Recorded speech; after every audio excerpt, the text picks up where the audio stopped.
Hello everybody and welcome to Not Now in Theaters. I'm your host, Will Turntail. For this episode, I'm excited to bring you my thoughts on Streets of Fire, a strange brew of rock and roll musical and hard-hitting action film. While it disappointed at the box office, time and the internet have been kind to it. A quick disclaimer before we begin. This review's factual information was gathered through online sources like Wikipedia, IMDb, or interviews. Misrepresentations and errors are possible, but unintentional. Also, making art is hard. This is a fan's blog, so any criticisms are meant to be constructive.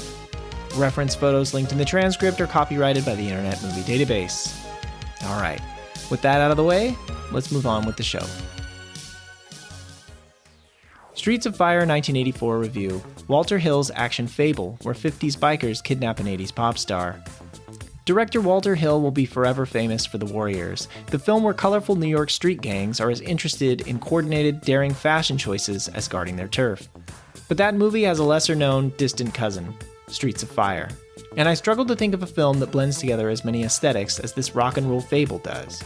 A color-blocked, fingerless-gloved 80s pop star cruises in a 1951 Mercury. We enter an alt-Chicago of vintage bars and cafes.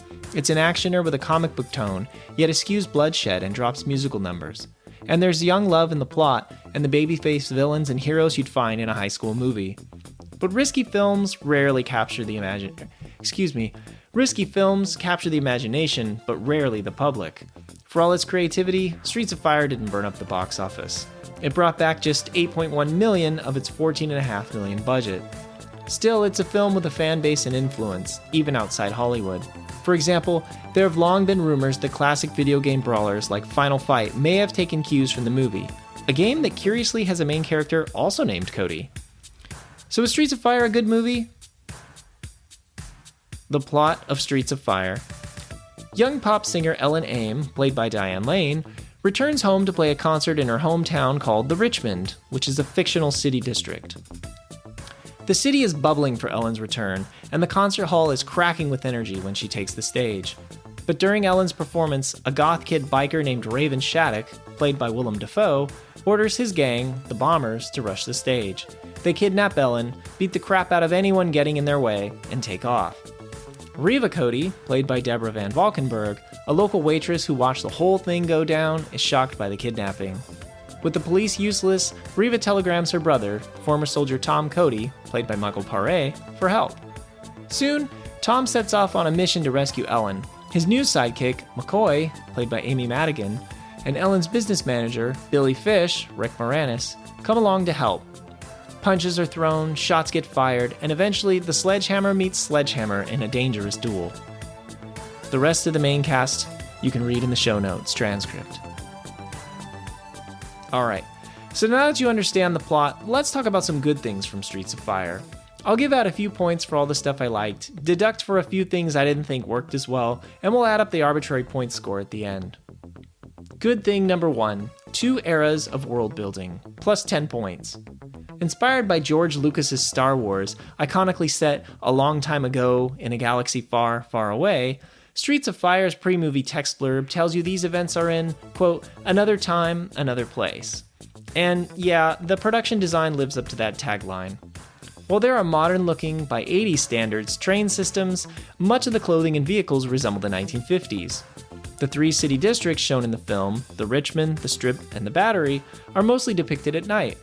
Neon lights and oversized signage flash, steel girders and building supports cover the city, and eerie green lights split shadows while steam rises up in the corners. Drop into the 50s-style cafes, and you'll struggle to find anyone over the age of approximately 30, with greaser gangs like the Roadmasters hassling servers. Meanwhile, young yet disillusioned patrons like McCoy, sidekick to our main character Tom Cody, knock back whiskey in the bars. It's all its own aesthetic, landing somewhere between a comic book adaptation and a gritty, realistic fairy tale. Good thing number 2, opening music number, plus 5 points. The film begins with the blitz of Ellen Aim and the attacker's performance of Nowhere Fast, which I encourage you to watch with a link in the transcripts, thanks to Shout Studios. This is one of those sequences you can imagine getting played in film schools.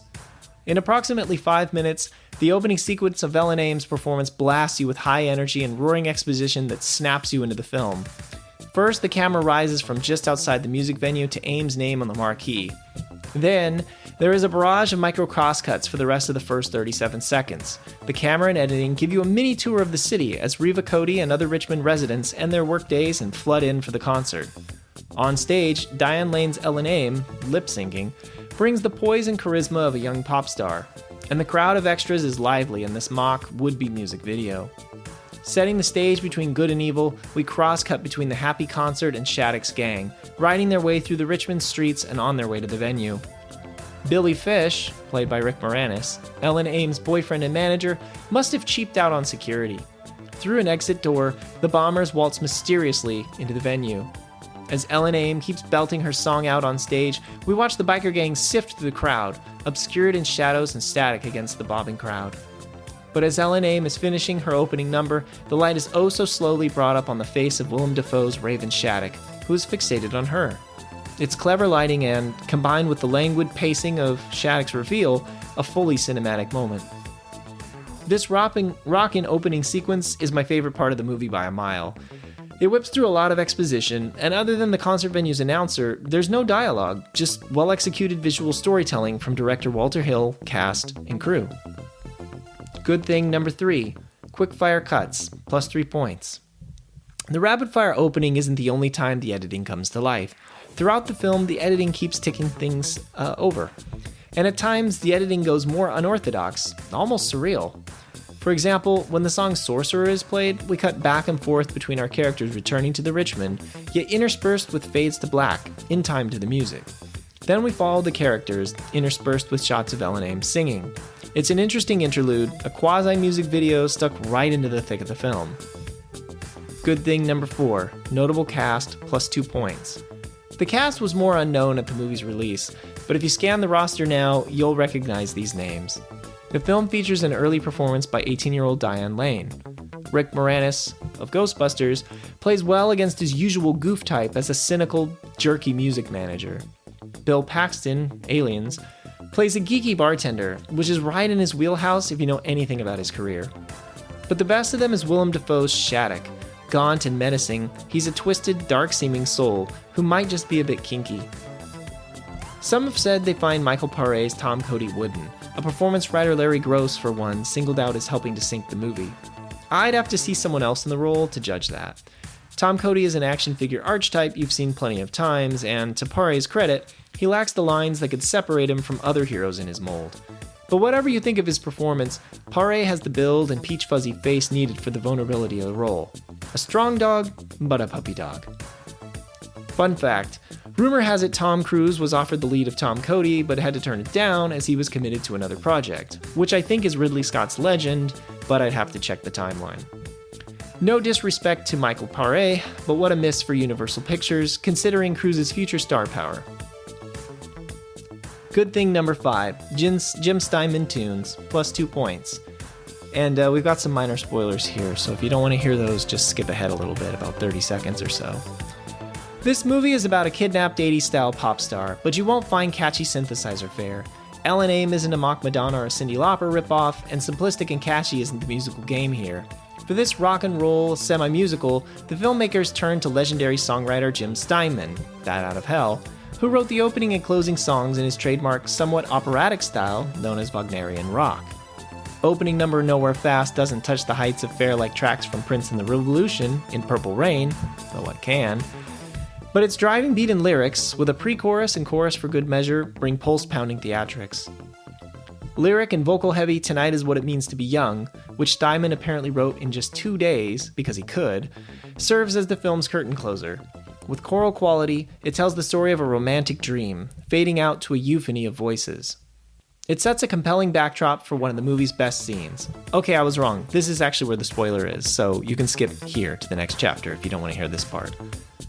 When the main character, Tom Cody, says goodbye to Ellen Aim, as he watches Ellen sing Tonight Is What It Means to Be Young on stage, Tom says nothing. But we, the audience, can tell he must be feeling everything he's got for Ellen bubbling up within him while knowing it's an incompatible relationship. In what's like an forget this shit moment, he finally tears himself away, off to soldier on elsewhere and let go of Ellen. It's the second best scene in the film, the reality of a burning young love that won't work, smashed against lyrics of a fantasy realm of angelic desires. And more plainly, it's just a kick-ass way to end a whack-ass movie. Alright, so now let's get into what's not working so well in this movie. Not as good thing number 1. Talk mean to me, baby. -3 points. Just about every character in the movie talks back with an attitude. It's like they were all reading a Raymond Chandler novel for their book club at the same time. Sometimes you can have a nasty group all passing around insults, and it works.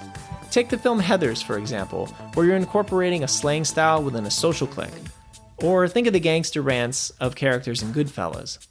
But in Streets of Fire, it's just one mean note over and over that doesn't make sense. The lack of variation in the dialogue weakens the characters. You could roll with this verbal venom if it was confined to band manager Billy Fish and hardened sidekick McCoy. But even Ellen Ames seems to let the monster out. All the jabs and barbs make the characters into this one tumbling, arguing bunch that doesn't set themselves apart. Not as good thing number 2. Dodgy costumes, -2 points. While the sets and lighting nailed it, the costume design is hit and miss.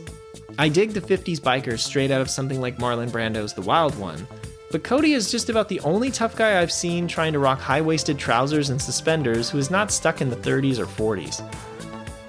Dafoe's Shattuck is complete with an exaggerated greaser's coral, like 2 cobras meeting at the top of his head.